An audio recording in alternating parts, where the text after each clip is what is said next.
Nanatiling tahimik ang rumored celebrity couple na sina Anthony Jennings at Maris Racal sa kontrobersyang kinasasangkutan nila ngayon. Trending at viral na ang kanilang mga pangalan sa social media matapos ilantad ng ex-girlfriend ni Anthony Jennings ang umano'y ginawa nilang pagtataksil at panloloko. Pak na pak ngayon sa mga netizen ang linyang smoke then F. I'll touch myself na lang na dialogue raw ni Maris kay Anthony base sa inalabas na screenshot ni Jam mula sa palitan ng mensahe ng dalawang kapamilya stars. Bukod pa dyan, bukang bibig na rin ng netizen ang masalitang that was hot, he missed my body, yung amoy ng sweater mo, you look so tired, I wanna baby you. At I want baby cases na makikita rin sa screenshot ng alleged combo ni na Maris at Anthony. Sirang-sira ngayon ang magka-love team dahil sa mga pasabog ni Jam.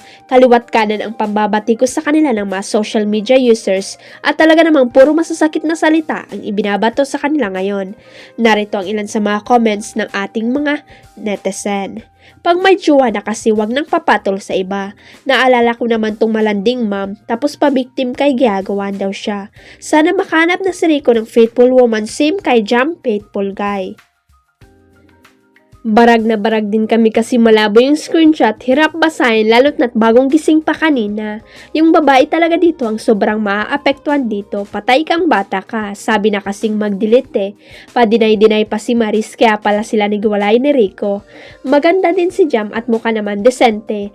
Kalakaran na ng artista yan, di naman lahat ang magpalipat-lipat at magpalit-palit ng boyfriend o girlfriend, maging honest naman sana.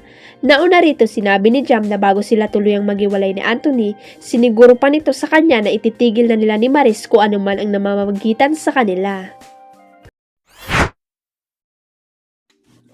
Sumabay sa mga media conference ng Metro Manila Film Festival entries ang mainit na issue ni na Maris Racal at Anthony Jennings. Itong pasabog na isiniwalat ni Jamela Villanueva, ang dating girlfriend ni Anthony Jennings, ang pinagpiyastahan ngayon sa social media. Trending sa X ang inilabas ni Jamela na palitan ng text message ni na Anthony at Maris, kaya dito na naman lumabas ang galing ng mga Pinoy sa paggawa ng memes at nagpasimuno na ng cancel culture. Sumabay pa kasi sa launching ng Incognito at ang Vice Ganda movie and in the breadwinner is na kung saan kasali ang matun love team ni na Anthony at Maris. May mga nagpo-post ng wag panoorin ang pelikula at show nila dahil sa inakusahan na silang cheaters.